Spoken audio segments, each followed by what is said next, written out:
Shalom saudaraku, salam damai sejahtera dalam kasih Tuhan Yesus Kristus. Senang sekali bisa ketemu lagi di channel Hohodos. Sebelum kita merenungkan firman Tuhan, mari kita berdoa.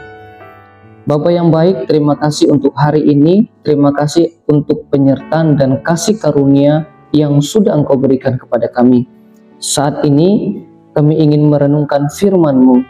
Kiranya Allah Roh Kudus mencerahkan hati dan pikiran kami, membuat kami mengerti tentang firman-Mu, dan mampukanlah kami untuk melakukannya, agar hidup kami berkenan di hadapan Tuhan, agar orang dapat melihat kasih Kristus yang nyata dalam hidup kami. Di dalam nama Tuhan Yesus kami sudah berdoa. Amin. Saudaraku, hari ini kita mau bahas satu topik yang sangat penting, yaitu hidup yang berkenan kepada Allah. Kita semua pasti ingin hidup kita berarti, bukan? Kita ingin dikenang, kita ingin dihargai. Tapi pertanyaannya adalah, apakah hidup kita juga berkenan kepada Allah?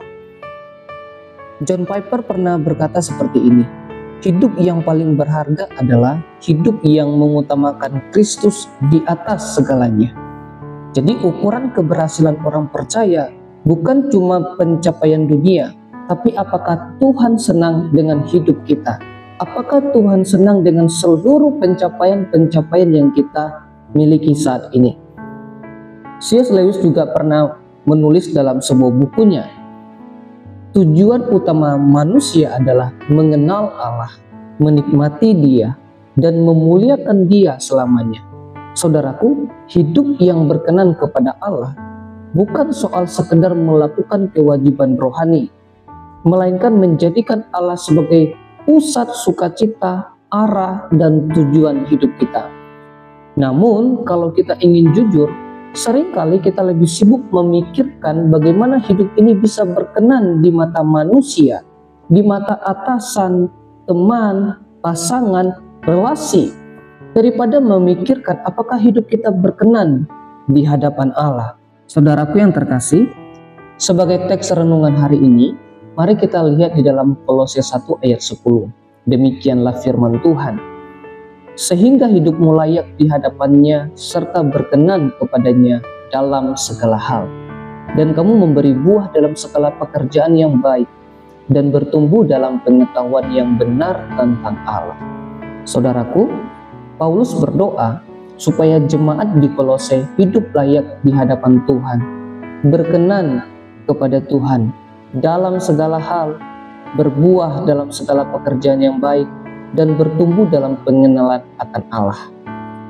Dari teks ini, ada 3 kata kunci yang bisa kita pelajari.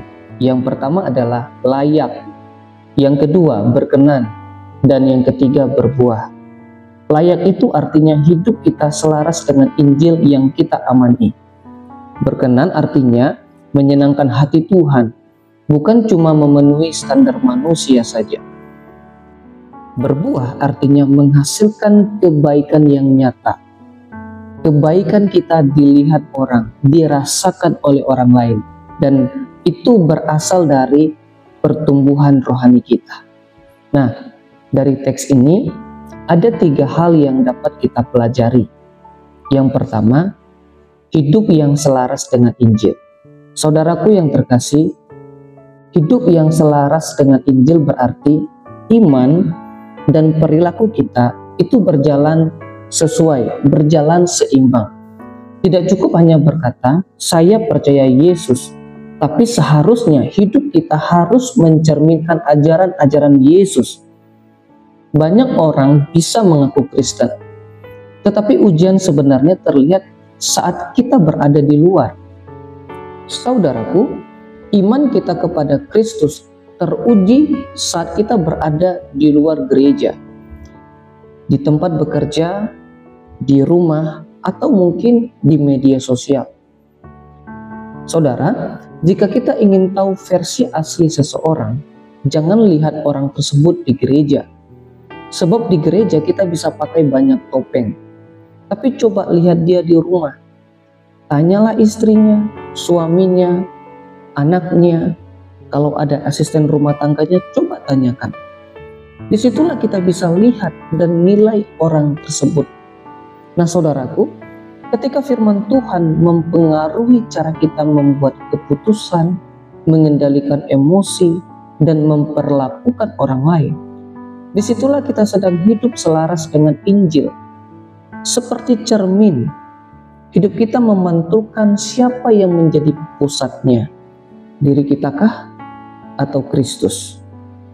Yang kedua, menyenangkan hati Tuhan, bukan dunia.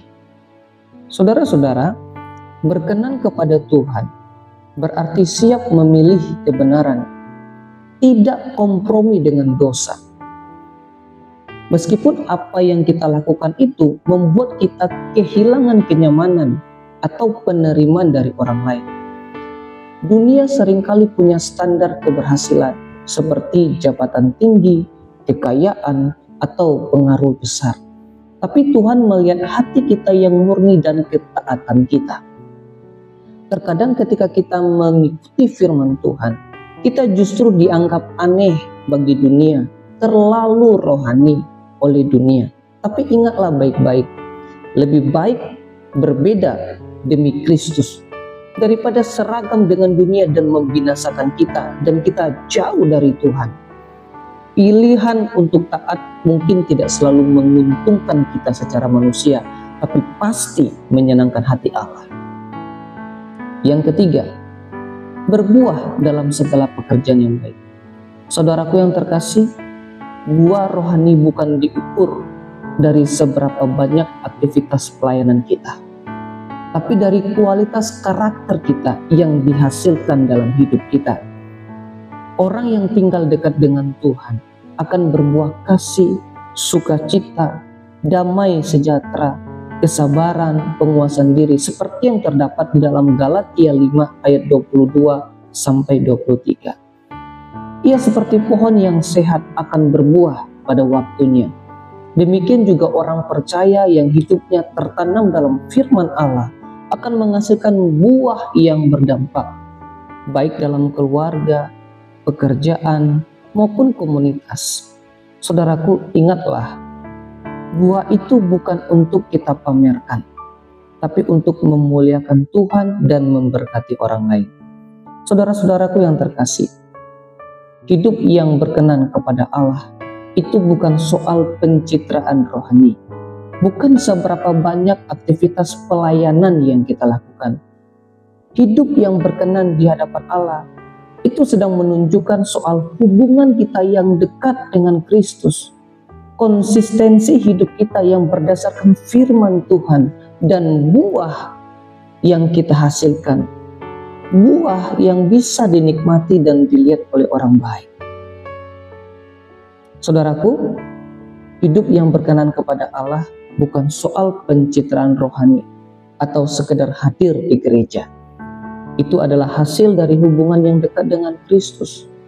Sekali lagi, hidup yang konsisten dengan Injil, fokus kepada menyenangkan hati Tuhan, dan menghasilkan buah yang nyata.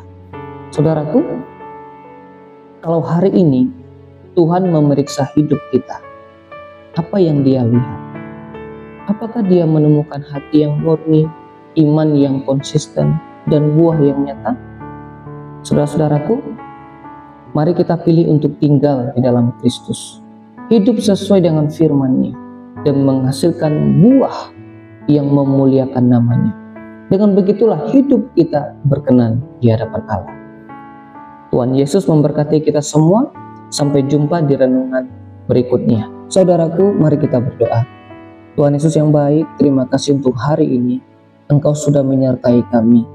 Terima kasih Roh Kudus telah mencerahkan hati dan pikiran kami, telah membuat kami mengerti tentang firman-Mu. Sekali lagi kami rindu Engkau memampukan kami untuk melakukannya, agar hidup kami berkenan di hadapan Tuhan. Biarlah hidup kami selaras dengan Injil, dengan firman-Mu. Biarlah hidup kami selalu menyenangkan hati-Mu Tuhan, bukan berdasarkan keinginan dunia. Dan biarlah hidup kami berbuah dengan segala pekerjaan yang baik, berbuah untuk menyenangkan hati-Mu. Ada nilai-nilai yang bisa dilihat oleh orang lain. Dan kerinduan kami melalui hidup kami, orang lain dapat melihat dan mengenal Kristus. Terpujilah nama-Mu, di dalam nama Tuhan Yesus Kristus kami sudah berdoa dan mengucap syukur.